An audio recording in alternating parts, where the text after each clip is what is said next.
오늘 한번 우리 들으면서 내가 역사를 바라보는 나의 관점은 무엇이었는가 이걸 한번 쫓아가 보도록 하죠. 자, 역사는 정치다. 이 말은 뭐냐면요. 서구 역사학의 시작입니다. 들어보셨을 겁니다. 헤로도토스라는 사람이 페르시아 전쟁의 역사를 기록한 책입니다. 그래서 제목이 히스토리아죠. 저기서 나오는 거예요. 기록한다. 자, 그래서 뭐 전쟁의 배경을 설명했다고 합니다. 그 다음에 투키티데스의 더 히스토리 오브 더 페르시안 워, 이것도 역시 마찬가지로 서양의 역사서의 출발로 여겨지는 책입니다. 자, 이 책은 당연히 페르시아 전쟁을 다뤘겠죠. 자, 그러면 이게 왜 역사책이라고 처음 불리는 이유는 뭘까요? 예, 과거에 일어난 일을 신의 섭리로 설명하지 않았다라는 거죠. 예, 인간의 의지로 설명한 거예요. 그래서 뭐라 표현하느냐? 과학적 역사관의 창시자로 인정이 되죠. 그 이유는 신의 개입을 인정하지 않습니다. 그죠? 우리 쉽게 얘기하면 트로이 전쟁 생각해 보시면 돼요. 트로이 전쟁 우리 영화로 나왔지만 트로이 전쟁 같은 경우는 여러분 어때요? 뭐 신들이 나와서 인간사에 개입을 하죠. 뭐 어느 신은 누구 편을 들었고 어느 신은 누구 편을 들었고 이런 얘기가 나오지 않습니까? 그렇게 쓰지 않았다라는 거예요. 예, 그래서 이제 본격적으로 신의 영역을 벗어난 인간의 의지에 개입되어지는 바로 역사를 서술했죠. 그리고 두 번째는 인과관계에 따라 분석을 합니다. 당연히 신이 없어졌죠.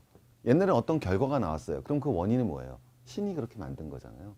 왜 그랬어요? 에로스가 너무나 사랑을 해서. 왜 그랬어요? 아테네가 너무 화가 나서. 왜 그랬어요? 제우스가 바람 폈었잖아요. 근데 그건 올바른 인과관계가 아니잖아요. 근데 인제는 신화가 아니라는 거예요. 인제는 뭐로 설명을 했다? 인과관계로 설명을 하는 거죠. 왜 그래? 가뭄이 들어서. 왜 그랬어? 예, 예. 의회자가 발달하지 못해서. 왜 그랬어? 거기는 군주정이어서. 이렇게 설명을 했다는 거죠. 그리고 세 번째는 역사적 사료를 수집할 때 예, 남한테 들은 얘기잖아요. 근데 그걸 갖다 기준을 세웠다는 거죠. 몇 명 이상한테 뭘 들은 얘기를 썼다. 그래서 우리가 이때 이제 서구 역사학이 시작됐다고 합니다. 자, 근데 이제 더 중요한 거는요. 아까 보신 헤로토스의 히스토리이고요. 자, 이것도 여러분 똑같이 이걸 보시면 되시는 게 왜 그냥 나온 게 아니라는 거예요. 자, 무슨 말이냐면 이 헤로도토스가 이 역사라는 책을 썼잖아요. 목적이 있었다는 거죠. 아까 말했지만 단순한 역사적 사실만을 기록했던 게 아니에요. 저 사람은 뭘 했던 싶었던 거냐? 아주 간단한 거죠. 뭐 우리 그리스가 페르시아랑 싸웠는데 우리가 왜 이겼느냐? 우린 민주정이었어. 페르시아 니네는 군주정이었잖아. 그래서 너희 야만의 군주정을 물리치고 우리 민주정이 승리한 거야. 민주정에 대한 찬양이에요. 그러니까 이 당시에도 우리는 역사를 굉장히 객관적으로 생각합니다. 근데 그러지 않다라는 거죠. 어떤 역사책도 객관을 표방할 수는 있지만 객관적인 역사책은 존재하지 않아요. 그게 출발이 아니었어요. 투키디데스의 책도 마찬가지입니다. 이건 더 심각한 거예요. 왜? 이거는 그리스의 전성기 언제라고 그랬죠, 우리가? BC 5세기. 누가 이끌었다 그랬습니까? 페리클레스가 이끌었다 그랬죠. 그 페리클레스의 BC 5세기의 민주정을 극도로 찬양하는 거예요. 그래서 이거는 더 나가서 민주주의자 페리클레스는 넘버원이고 그 외 반대자들은 모두 다 개버러지 같은 놈들이다. 이게 기본적인 거예요. 그러니까 역사를 쓸 때 그렇게 되는 거예요. 그래서 이미 나와 있지만 히스토리아에서 보면 경험을 통해서 탐구한 지식, 단순한 역사적 사건의 기록에서 끝난 게 아니라 그걸 해석을 하죠. 그리고 거기로부터 교훈을 받고 그리고 제일 중요한 비판을 해나가는 겁니다. 자, 하나 물어보겠습니다. 동양에서 제일 오래된 역사서는 뭘까요? 서양에서는 우리는 지금 배웠어요. 헤로도투스의 히스토리아라고. 동양에서 제일 오래된 역사책은 우리 다 들어보시면 다 아십니다. 근데 아무도 얘기를 안 하죠. 왜? 이게 우리는 중국을 세운 나라는 누구냐는 배워요. 중국이 맨 처음에 무슨 나라가 등장하느냐. 그럼 주나라였었는데 알고 봤더니 유적이 발견돼서 뭐 하나라야 안 나면 은나라야 하은주 뭐 이렇게 배우죠. 근데 그걸 맨 처음에 기록한 사람은 누구냐 이걸 배우지 않아요. 근데 그거 알고 나면 우리 다 쉽다는 게 왜? 바로 공자예요. 근데 사실은 저것도 공자가 썼는지 안 썼는지는 모르지만 뒤에 후세가들에 의해서 공자가 노나라 사관이 저작한 역사서에 자신을 더해서 편찬했다고 주장되는 노나라 역사서 춘추입니다. 춘추란 책은 다 들어보셨잖아요. 그죠? 자, 그러면 여러분 보세요. 여기서 벌써 나오지만 서양 역사의 공통점이 이제 인간의 이야기를 서술을 합니다. 예, 복희씨 뭐 이런 게 나오는 게 아니죠. 그죠? 자, 그런데 점점 재밌는 거는 자, 우리 한 장 한번 읽어볼까요? 이쪽에서부터 읽지 마시고요. 이쪽에서부터 읽어야 되겠죠. 그죠? 앞에 두 글자는 읽을 수 있겠죠. 춘추 다음엔 대답을 안 하시는군요. 필법입니다. 춘추 필법이 무슨 뜻이죠? 예. 춘추는 아까 보셨지만 봄, 가을이니까 역사가 되겠죠. 역사를 쓴다는 뜻 아닙니까? 법은 법이죠. 역사를 쓰는 법이에요. 그래서 이미 공자시대 때 역사를 쓰는 법에 대해서 이루어집니다. 자, 역사를 어떻게 쓸 것인가? 아까 똑같아요. 그리스 애들이 역사를 쓴 이유가 뭐였어요? 그리스 민주정을 찬양하기 위한 거죠. 그러면 공자가 역사를 썼어요. 왜 썼어요? 공자는 뭐 어느 나라를 찬양한 사람이에요? 주나라를 찬양한 사람이에요. 그죠? 그러니까 이 목적이 그냥 드러나는 거예요. 존왕양이에요. 오랑캐를 낮추고 중국, 주나라의 정통성을 높이는 것이 바로 춘추의 필법이라고 얘기하는 거예요. 이해 가시겠습니까? 그리스 민주정을 높이는 게 히스토리아의 목적이었다면 주나라의 정통성을 높이는 것이 바로 춘추 필법, 춘추의 목적이에요. 그래서 여러분 뭐가 되겠습니까? 잘한 일을 포상하고 잘못하면 편하는 유교적 대의명분을 쌓는 거예요. 그래서 모든 역사책은 이렇게 쓰여집니다. 우린 역사책 하면 딱 하나 아는 역사책이 있습니다. 바로 사기입니다. 사기를 어떻게 하느냐? 누굴 옹호하다가 거세형을 당한 딱 이렇게 나오죠. 사무천이 너 뒤질래 거세 당할래? 거세 당할래요. 쪽팔리게 거세형을 선택하고서 열나 쓴 역사책 사기라고 알고 있습니다. 그 사기의 본질은 뭐냐?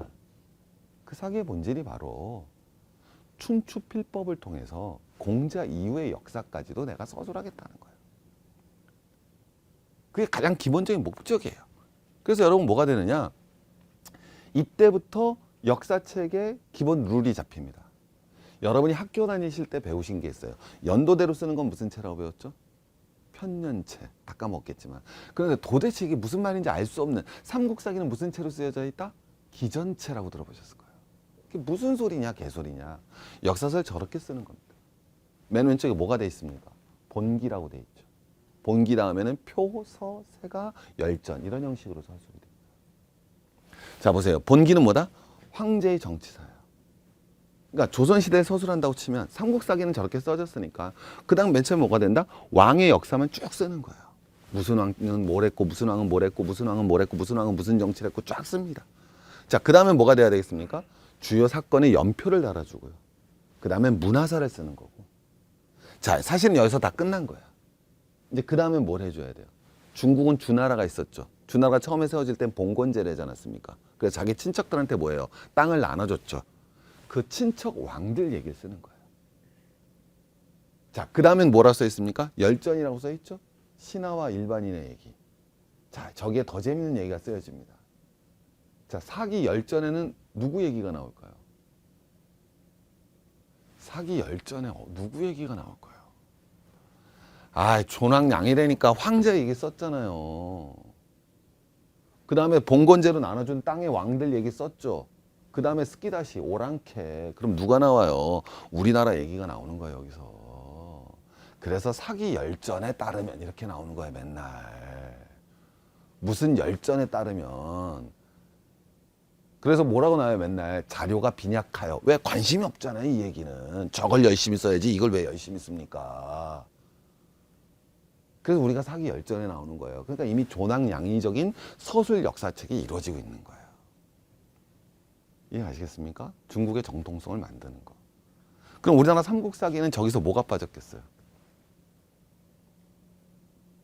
삼국사기도 기전체예요. 근데 뭐가 빠져야 될 거 아니에요? 안 어렵죠. 뭐가 빠졌겠어요? 열전. 아, 열전은 신하와 일반인의 얘기도 있으니까 그건 들어가죠. 그렇죠. 세가가 없죠. 왜? 주나라는 봉건국의 왕이었으니까 나라를 나눠줬지만 신라는 나눠줄 나라가 있었습니까? 없었습니까? 없죠. 그래서 세가가 없이 서술되는 것이 바로 삼국사기입니다. 삼국사기는 본기, 연표, 지가 서거든요. 열전 이런 순서대로 기설이 됩니다. 이제 기전체가 뭔지 아시겠죠? 그죠? 그러니까 기전체란 말 자체가 역사를 바라보는 관점이 그 안에 녹여져 있다는 거죠. 그러니까 어떤 책이든지 기본적으로 기전체로 쓰여져 있다. 그럼 그건 뭐라는 걸 알 수가 있어요? 유교주의적 책이다. 그 다음에 왕권 중심의 책이다 라는 걸 알 수가 있죠. 그러니까 이 책은 무조건 왕 중심의 사관, 유교 중심의 사관, 대의 명분 중심적 사관이 녹아들어가 있겠구나 라고서 그 역사책을 보면 된다는 거죠. 자, 이제 두 번째 한번 가보겠습니다. 이러던 그래서 제가 정리하는 건 모든 역사를 바라보는 관점은 사실은 뭐랑 관련돼 있다? 불가피하게 그 사람의 정치적 관점이 녹아있다는 거죠. 그죠? 우린 역사 논쟁을 하잖아요. 그 역사 논쟁은 바로 정치 싸움이에요. 본질은. 그죠? 역사 논쟁은 우리가 착각하는 게 역사 논쟁의 본질은 그 시대에 진짜 무슨 일이 있었느냐 갖고 싸우는 게 아니에요. 역사 논쟁의 본질이라는 거는 정치투쟁이에요. 네. 옛날 역사적 사건을 빗대어 혹은 옛날 역사적 사건을 가지고 현재 적용시켜서 현재 일어날 일을 둘러싼 정치투쟁의 정당성을 갖다가 얻고자 하는 것을 우리는 역사 전쟁이라고 표현하는 겁니다. 역사 논쟁이라고 표현하기도 하고요. 자, 그래서 이제는 20세가 들어옵니다. 이제 조금 더 뒤로 들어온 건데요. 이게 제가 좀 더 설명이 나중에 필요한 건데요. 자, 저 말을 보십시오. 모든 역사는 뭐의 역사다? 현재 역사. 무슨 뜻일까요? 이제는 이해되셨죠? 크루체라는 위대한 역사학자가 나와서 얘기합니다. 과거 그 자체의 역사는 없다라는 거예요. 왜? 가만히 생각해 보세요. 저 말이 뭐냐면 옛날에 이순신 장군이 한산 대첩을 했단 말이에요. 그죠? 그건 옛날에 싸웠던 일이 있었죠. 자, 그거 지금 있어요, 없어요? 한번 가만히 생각해 보세요. 지금 그 역사적 사건이 있냐고요? 거기엔 바다밖에 없어요, 지금은. 돌멩이하고 바다하고 파도밖에 없어요. 아무것도 없어요. 다 사라졌어요. 과거의 역사는 과거일 뿐이에요. 그럼 우린 역사를 공부한단 말이에요? 그럼 그 역사는 뭐냐? 내가 바라보는 거에 따라 현재 역사가 되는 거예요. 내가 이순신의 입장에서 보느냐? 내가 선조의 입장에서 보느냐? 내가 원균의 입장에서 보느냐? 내가 도요토미 히데요시의 입장에서 보느냐? 그거에 따라 역사는 다르게 들어온다는 거죠. 그게 바로 무슨 역사? 현재 역사라는 거예요. 한산 대첩이라는 임진왜란 15세기 말엽에 있었던 그 전쟁이라는 거는 그 전쟁 자체가 중요한 것이 아니라 물론 그것도 중요하겠지만 그러나 그건 다 현재 역사라는 거예요. 그래서 뭐라 표현하느냐? 이 사람 자체가 바로 뭐가 돼야 되겠습니까? 정치 투쟁한 사람이고요. 자, 이건 작게 넘어갈게요. 그 다음에는 콜링 운동가 나옵니다. 이거부터 먼저 말씀드리고 할게요. 우리가 다 아는 학교 다닐 때 맨날 배웠죠. 우리가 아는 역사학자 딱 한 명 있었습니다. 서양 역사학자. 누구죠? 이에치카. 역사란 현재와 과거의 끊임없는 대화. 그게 바로 우리가 해석학적 역사관이라고 불리는. 네. 모든 정치인, 모든 역사는 현재의 역사로 바라보는 관점인 거예요. 역사는 왜 현재와 과거의 끊임없는 대화다. 무슨 뜻입니까? 과거 그 자체로 역사는 존재하지 않는다. 과거의 역사가 의미를 갖기 위해서는 현재의 나, 역사가이든 누구와 대화를 해나가야 된다. 자, 제가 예를 한번 들어보겠습니다. 자, 언제적 사진이죠? 유명한 사진이죠? 예, 1980년 5.18 광주 때 사건입니다. 자, 저건 사건이에요. 지금 광주 거리를 가시더라도 저건 만날 수가 없습니다. 저건 그저 과거의 일입니다. 그저 과거의 일이죠. 그러나 전두환 젊은 시절이에요. 네. 저 친구가 저 사건을 만났어요. 역사가라고 생각해 봅시다. 과거는 뭔지 알겠습니까? 5.18 저 사진이에요. 과거는. 자, 현재는 누구죠? 전두환이에요. 1980년 전두환. 그러면 역사적 과거와 현재가 대화를 해야겠죠. 대화의 결과는 뭐였어요? 5.18 폭거죠. 그잖아요, 여러분. 5.18 반란이지 않습니까? 5.18 간접들이 일으킨 시민들을 뒤덮은 폭동. 전 폭동이 되는 거예요. 자, 그 다음에는 저 사람은 기억하시겠습니까? 누구죠? 노태우 아저씨. 지금 병실에 계시지만. 노태우라는 역사가를 그 뒤에 만났어요. 원래는 뭐였었다고 그랬죠? 5.18 폭동이었죠. 이제 폭동이 사건으로 변하죠. 그래서 이름이 바뀌었습니다. 5.18 사태가 되죠. 자, 그러다 누굴 만납니까? 우리? 김영삼 대통령을 만나니까 저게 뭐가 됐죠? 5.18 민주화 운동이 되죠. 그 다음에는 김대중 대통령을 만나고 나서는 5.18 혁명의 지위까지 올라가게 되는 겁니다. 지금 우리 똑같이 3.1 운동을 바라보는 관점도 3.1 운동이냐 3.1 혁명이냐, 그죠? 이게 바로 누가 얘기하고 싶은 바로 우리 이에치카가 말했던 역사는 현재와 과거의 끊임없는 대화이다, 이런 표현을 쓰는 겁니다. 그래서 모든 역사는 아주 재밌는 표현을 쓰죠. 모든 역사는 무슨 사이다? 현대사이다. 이런 표현을 쓰는 거예요. 굉장히 재밌는. 자, 우리 아까 역사의 표현을 봤죠. 역사는 현재와 과거의 끊임없는 대화이다. 모든 역사는 무슨 사이다? 현재 사이다. 현대사밖에 없다는 거예요. 지금밖에 없다는 거예요. 이게도 똑같이 하는 거예요. 콜링 우드란 멋진 역사학자가 과거에 일어났던 어떤 사건을 탐구하는 역사가는 사건의 바깥쪽이라 불린 것만 것과 안쪽이라 불린 많은 것을 구별한다. 그럼 바깥쪽이란 건 뭐겠어요? 바깥과 안쪽을 구별한다. 바깥은 일어났던 사건이죠. 안쪽은 그 안에 숨어져 있는 의미, 의도를 해석하는 것이다. 그럼 그 의미와 의도를 해석하는 건 누구의 몫이에요? 역사적 사실의 몫입니까? 아니면 역사가의 몫입니까? 그렇죠. 그게 바로 역사라고 바라보는 겁니다. 그래서 우리는 역사를 굉장히 객관적인 것이고, 그죠? 일어났던 과거의 사건으로 기억을 하고 있지만 사실은 역사라는 학문 자체의 출발이 굉장히 정치적이었고, 그리고 역사를 둘러싼 논쟁 역시 굉장히 정치적이라는 거죠. 그래서 사실은 역사 논쟁이 벌어졌을 때 그 자세가 굉장히 좋은 거지만 조금 문제도 아니고 하여튼 그럴 수 있는 거는, 야, 우리 객관적으로 바라보자, 역사를. 이거 굉장히 우스울 수 있는 얘기.